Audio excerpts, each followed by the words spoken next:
कैसे रणनीति बने, कैसी हमारी कमी समीक्षा, उन सभी पे चर्चा करें। निवेदन है कि आप अच्छा सा बता पाएंगे। धन्यवाद।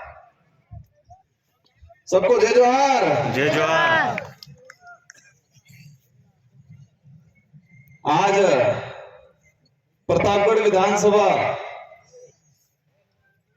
की समीक्षा बैठक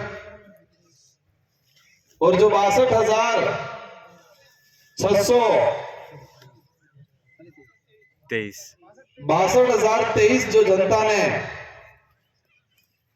भाई मांगीलाल जी को और इस विचारधारा को जो वोट दिया है, उस जनता को तहे दिल से धन्यवाद देने आया हूं मैं आज। मेरा वक्तव्य शुरू करने से पहले हमारे मंच पे ये जो महापुरुष, इन महापुरुषों के विचारों पे हम जो चल रहे हैं, मैं इन समस्त महापुरुषों को नमन करना चाहूंगा। इस बार ये लगा हमें कि ये चुनाव नहीं था, ये क्रांति थी, ऐसा लगा हमको। ये चुनाव नहीं, एक क्रांति थी। और हमारे 84 की जनता को भी इस मंच के माध्यम से मैं धन्यवाद देना चाहूंगा कि इन्होंने रगड़ा निकाल दिया। कमल कांग्रेस का रगड़ा निकाल दिया। इसलिए मेरी 84 की जनता, मेरे 84 के कार्यकर्ताओं को भी धन्यवाद देना चाहूंगा इस मंच के माध्यम से। आज इस विचारधारा को लेके इस विधानसभा में रात दिन जो काम करने वाले कार्यकर्ता, इन सब का मन टूटा होगा, इन सबको थोड़ी तकलीफें हुई होगी परिणाम के दिन। लेकिन साथियों, मन में यह ठानना है, यह कोई पहला या आखिरी चुनाव नहीं था। इन महापुरुषों के संघर्ष के बाद ये देश आजाद हुआ और आजाद होने के बाद संविधान लागू हुआ और संविधान में प्रावधान दे रखा है कि हर 5 साल में चुनाव होंगे। और इस लोकतंत्र की चाबी है जिसको हम वोट कहते हैं, और ये चाबी लगाने का समय हर 5 साल में आता है। अभी थोड़ा चूक हो गया हो, लेकिन आने वाले समय में ऐसी चाबी लगाना कि हमारे 84 की तरह रगड़ा निकल जाए। यहां पर ये विचारों की लड़ाई है, मुद्दों की लड़ाई है, और विचारों और मुद्दों की लड़ाई का कोई अंत नहीं होता है। वो निरंतर चलती रहती है और आगे चलेगी। मेरे दोनों साथी, पिछली बार हम 2 साथी गए थे।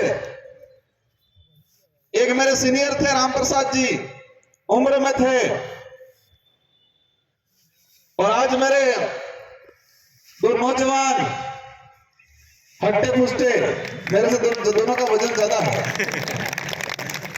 तो अच्छे घोड़े मिले हैं और मैं कोशिश करूंगा इस बार दौड़ाऊंगा जोरदार होकर। तो आप निश्चित रहना, हकों की लड़ाई हो, स्थानीय मुद्दों की लड़ाई हो, इन सारी लड़ाई विधानसभा के अंदर हम तीनों मिलकर लड़ेंगे। और अभी चर्चा चल रही है सीएम कौन बने, सीएम कौन बने। सीएम कोई भी बनेगा, लेकिन अनुसूचित क्षेत्र की जो बात है, अनुसूचित क्षेत्र की जो मांगे हैं, विधानसभा में सबसे ज्यादा गूंजेगी, ये हम आपको आश्वस्त करते हैं। इससे पहले एक समय हुआ करता था, हमारे डूंगरपुर, बांसवाड़ा, प्रतापगढ़, उदयपुर के जो एमएलए चुन के जाते थे, तो विधानसभा के कार्मिकों को पता नहीं चलता था कि कौन आया है, क्योंकि हमारे भाई सिर्फ हाथ खड़ा करते थे पीछे जाके। और अब ये एहसास होगा कि डूंगरपुर, बांसवाड़ा, उदयपुर, प्रतापगढ़ की धरती से वो जनप्रतिनिधि चुन के विधानसभा में आए हैं। हमारी छवि जनता की छवि होती है। जिस क्षेत्र की जनता मजबूत होती है, ताकतवर होती है, उस क्षेत्र का जनप्रतिनिधि भी ताकतवर और मजबूत होता है। और हम एहसास कराएंगे कि हमारी जनता में, यहाँ के क्षेत्र के लोगों के अंदर ऐसी ताकत है, ऐसा जोर जुलूस मतलब जोश है, ऐसा हौसला है। और वही हौसला, वही जोश जुनून विधानसभा के अंदर हम महसूस कराएंगे सरकारों को। ये लड़ाई सिर्फ वोटों की लड़ाई नहीं है, ये लड़ाई आने वाले भविष्य को लेके है, देश को बचाने को लेके है, संवैधानिक अधिकारों को लेके है, इतिहास को, वास्तविक जो इतिहास है इस इतिहास को उजागर करने की लड़ाई है। कांग्रेस और बीजेपी के नेताओं के लिए वोटों की लड़ाई है, उनके लिए उनकी पार्टी की लड़ाई है, लेकिन हमारी लड़ाई आने वाले भविष्य को लेकर लड़ाई है। इसलिए प्रतापगढ़ की धरती के कार्यकर्ताओं को, बड़े बुजुर्गों को, हमारी माताएं बहनों को आपको निराश नहीं होना है। आणि लोकतंत्र जी चाबी है आणि चाबीने अळावीन अळावीन तैयार राखो 2028 बदले। और ये चाबी तारी भी लगाड़वी है कि आनंद भेतन ताळल पासून लोक थाई जे जंग खाई जे मा 84 वजन पासून थाई जाए। आप सबने रात दिन मेहनत किया, आपने देखा होगा उधर की जो पार्टियां हैं, उधर के कार्यकर्ताओं ने उनके खुद के स्वार्थ के लिए या पैसों के लिए काम किया होगा, और हमारे यहाँ के कार्यकर्ताओं ने खुद के जेब से पैसा लगाया होगा। यह सबसे बड़ी उपलब्धि है, क्योंकि वो कार्यकर्ता खुद के लिए, आने वाली पीढ़ी के लिए लड़ा। इस कार्यक्रम में अन्य समाज के साथी भी आए हुए हैं, एससी, ओबीसी, माइनॉरिटी, जनरल। आप सब सभी मैं अनुरोध करना चाहूंगा कि हमारी विचारधारा जो है, ये विचारधारा मानवता में विश्वास करती है, और हम दावे के साथ कहते हैं कि हमारे 84 आसपुर दरियावद में सब साथियों ने साथ दिया। यहां पर बेवजह आपको भ्रमित किया जाता है कि यहां पर ऐसा है वैसा है, ऐसा कुछ नहीं है। हर व्यक्ति को अपने परिवार की, अपने समाज की लड़ाई लड़ने का अधिकार है और लड़ना चाहिए, और वही ये विचारधारा सिखाती है। इसलिए आप सबको साथ देना है। ये जो कारवां बढ़ा है, 62,000 जो वोट आए हैं, ये वोट आने वाले समय में डबल होने चाहिए, और मुझे पूरा भरोसा है आप पे कि अवश्य आने वाले समय में ये संख्या दुगुनी होगी। आप सबको एकजुट रहना है, मजबूत रहना है, मायूस नहीं होना है। और हम दावे के साथ कहते हैं कि हम 3 साथी हैं हमारी विधानसभा के साथ साथ आपके क्षेत्र की बात को भी हम विधानसभा में रखेंगे और कोशिश करेंगे उस क्षेत्र की मांगे को करवाने का। आज देश के अंदर जो हालात है, हालात ये हैं, बेरोजगारी खत्म हो रही है, मतलब बेरोजगारी बढ़ रही है, नौकरियां खत्म हो रही है, स्थिति बना रखी है, बहुत भयंकर स्थिति बना रखी है इन लोगों ने।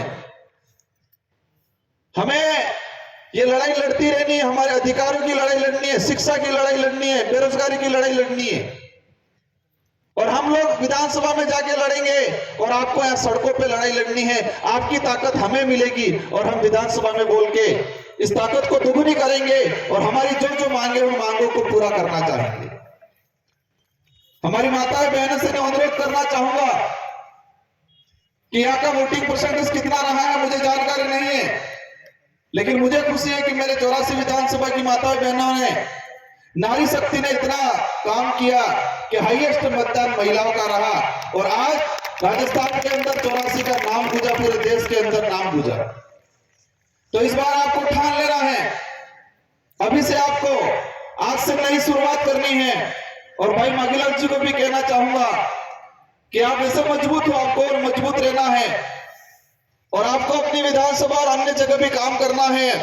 हमारी ओर से पूरी मदद मिलेगी, आपको और ताकतवर बनाएंगे हम। और साथ ही मेरे 2 भाई और आए हैं, 3 भाई और आए हैं। हमारे बांसवाड़ा से चुनाव लड़े थे हेमंत जी राणा, और भाई घाटोल से लड़े थे अशोक भाई। अशोक भाई बहुत नजदीक से रहे, बोला कह रही जाए लास्ट टाइम बोला हम हाई है, बोला शिक्षा भी हमें यकीन नहीं था तुएगा। इस भाई और उसके भाई के साथ में जो टीम थी, उस टीम ने इतनी मेहनत किया कि घाटोल में इतिहास रच दिया, और आने वाले समय में अवश्य हम ये दोनों तीनों विधानसभा निकालेंगे और यहाँ की जो आवाज है विधानसभा में जाएगी और आपके जो भी कामकाज है छोटे मोटे वो कामकाज कराएंगे। मैंने 5 साल के अंदर अनुभव किया। मैंने 5 साल में मेरी विधानसभा के लिए, मेरे समाज के लिए, क्षेत्र के लिए जो मांगे उठाए और जो काम कराए, काम कराने के बाद मुझे दुख इस बात का हुआ कि आजादी के बाद से लगा के कमल कांग्रेस के नेता बने, अगर इन नेताओं ने थोड़ा सा भी काम कराया होता तो आज हमारा क्षेत्र, हमारा समाज कहां कितना आगे बढ़ा होता। इन लोगों ने हमेशा खत्म करने का काम किया, आरक्षण खत्म करने का काम किया, हमारे जो संवैधानिक अधिकार है उनको खत्म करने का काम किया और हमारी भोली भाली जनता को चुनाव के वक्त पेड़ खजूरों में खुश कर काम की दो।